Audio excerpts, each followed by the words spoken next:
And here we go.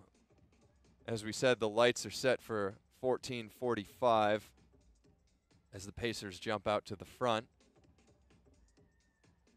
And the fastest athlete in the field, 14:51, I believe, and that's Josette Andrews, who's run 14:51 twice, but 14:51 2 years ago at this 5,000 meters. That was her big coming out party. And we have Laura Galvan, 14:51. Actually, hers is the fastest, 14:51.15 by the points of the second. And then we have Emily Infield with a personal best of 14:51.91 from indoors. So, you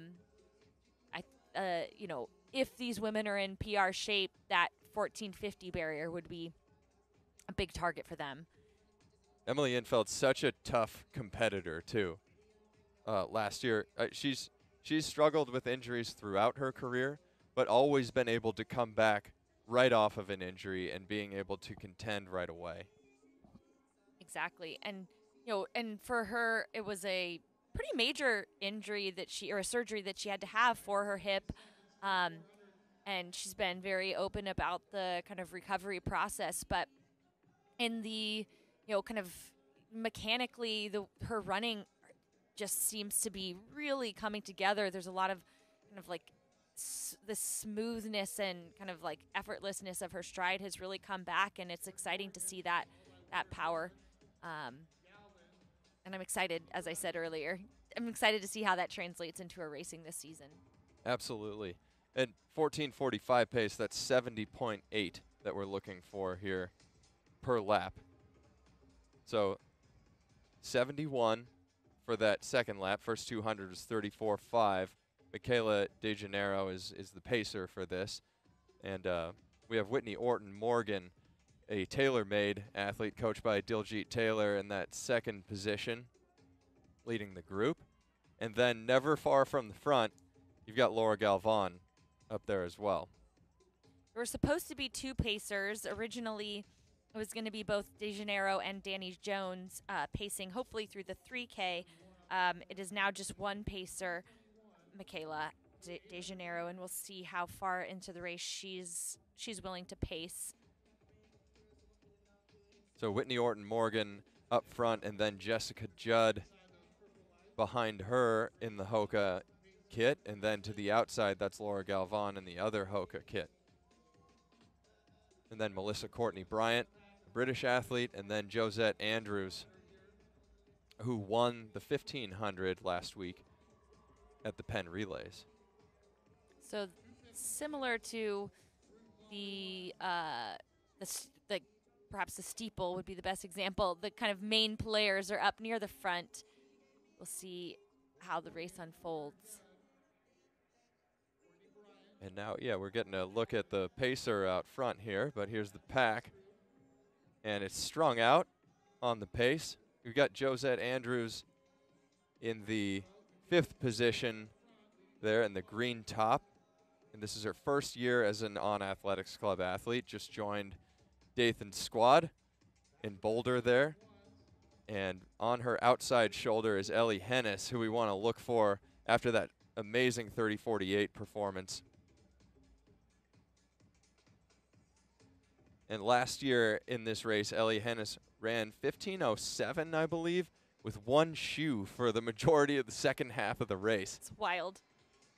We talked to her at the 10. She said, luckily I do wear socks with my spikes because I wasn't totally barefoot out there, but that's still got to hurt. Oh, yeah. I've had that happen for like 600 meters of a race, and my feet looked like chopped liver afterwards. I can only imagine. Yeah, so we still have Whitney Orton Morgan out there, and we're getting some splits on the screen here. So DeGennaro is spot on the target pace. The chase pack has given her a bit of a gap. We'll get a glimpse of what their 1600 meter is when they get up to the line momentarily. DeGennaro doing a great job. And it's about 4:44 through 1600 meters. So 71s.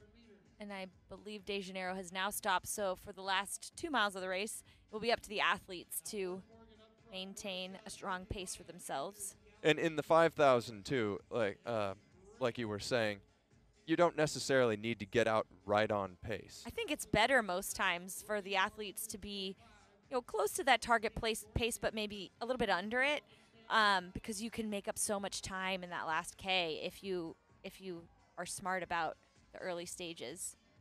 Yeah, this is a core group of athletes up here in this top group. Edna Kurgat there on the back end of the pack. Orton Morgan still out front, and I think she's going to be out front for a while now. I don't know if anybody wants to take over that pace from her this early on in the race. We saw in the men's 5K the success they had by sharing the lead. So if and when this race starts to kind of string out, we'll see if the athletes are willing to work together to keep it going. Yeah, they need to take a page out of Hyman's and Rowe's book. They're probably sharing beers right now in the Gooder Beer Garden there. Arms around the flamingo. But right now, Orton Morgan looking great, maintaining her pace. She's hit 71s for every lap split so far. And Jessica Warner-Judd in second. Melissa Courtney Bryant in third. Josette Andrews in fourth. And then Ellie Hennis there. Laura Galvan behind them. And just for context, 71s is still sub 15-minute pace. 72 flat would be 15 flat pace. So these athletes are still under that 15-minute mark by a good margin. That was a 71 for her lap 6 split for Orton Morgan. We have Warner-Judd, Courtney Bryant, Andrews, Hennis.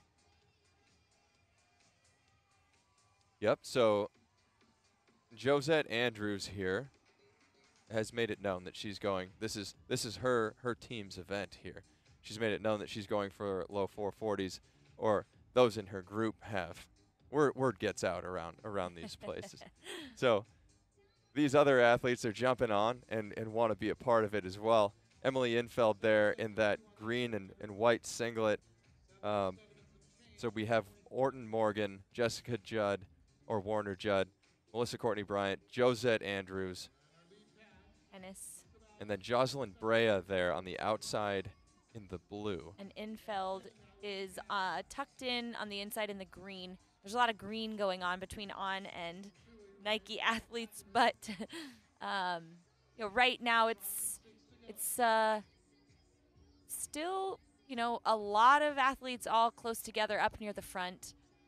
2,600 meters there passed in 7:44, so that was 72.3. And they're leaving it all to Orton Morgan right now. And perfectly comfortable with having her take the lead on for over the first half of this race. Some good pacing done by Michaela De Janeiro early on. But if they want to kick it down a little bit, now's the time to start thinking about that. That last lap was a 72, so that was the first lap by Orton Morgan that wasn't a 71. We'll see what the next one is, but it looks like, she's done a lot of the work so far, so we'll see what this next split is. And in your experience, can you have success taking the lead and driving from this far out at this point in the race? I mean, I think I would struggle with it, but I think there are some athletes who, thrive on, an Alicia Monson, for example, who can just get to the front and just grind out the pace. So, it depends on how the athlete is wired. So here we're coming up to 3,000 meters here. That split we'll get to. That was a 73. So yeah, Orton Morgan has been slower each lap, the last 2 laps, and you can see there's some bunching going on. We've got about 5 laps to go, so 2K-ish remaining in the race, and as we see from the photo, Jessica Warner-Judd is right on Orton Morgan, but Josette Andrews is kind of coming wide. You can see she's starting to think about, and Orton Morgan is now dropped out.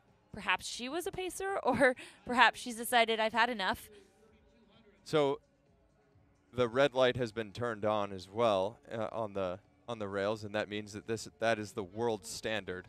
So that is 14:57 flat. and the front of the pack is past that, so the pack knows that they're above world standard pace right now. 3K was passed in 8:57, and now it is Josette Andrews up front, and Ellie Hennis, Joselyn Brea, Emily Infeld, and then Melissa Courtney Bryant and Laura Galvan. So a great group of athletes there. Bring it back down to 70. So now that Josette Andrews has taken the reins, she's brought this pace back down to 70 seconds, and it's 70.8 is what's needed for that 14:45 pace. That's something that can be clawed back in the latter laps here as they get close to 4 laps to go. Yeah, her average overall is still 71. Or under, excuse me. Her average is still 71.6. So, you know, with her speed as well, as she gets into those latter stages of the race, could really, you know, the slower lap or two earlier shouldn't become a factor. We see Emily Infield coming wide and starting to move herself up, and it looks like we've got about a pack of 5 that's now kind of in contention for this win. Joselyn Andrews, fantastic 1,500-meter runner, too, so she's got wheels to hold off the women behind her. And at this point, too, it doesn't necessarily come down to 1,500-meter speed to hold off the women in a 5,000 meters.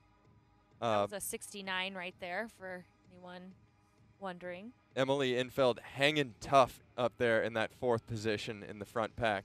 Always. She gritted it out, made a world team last year, too, for the 5,000 meters. Narrowly missing that 10,000-meter team, coming back and making the team here. So it's good to see her up there in the pack, and we'll look for her to make a move, too, later in this race. But check out Joselyn Brea. She's got a 15:05 to her name, and she's sitting in that 2nd position.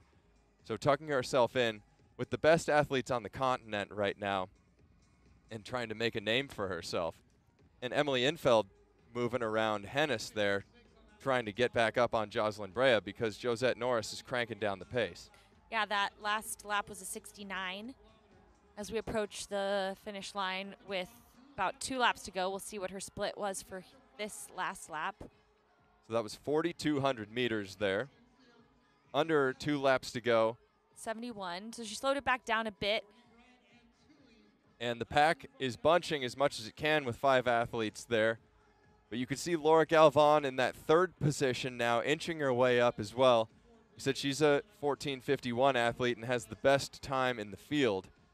She's trying to get up into 2nd, it looks like, if she can.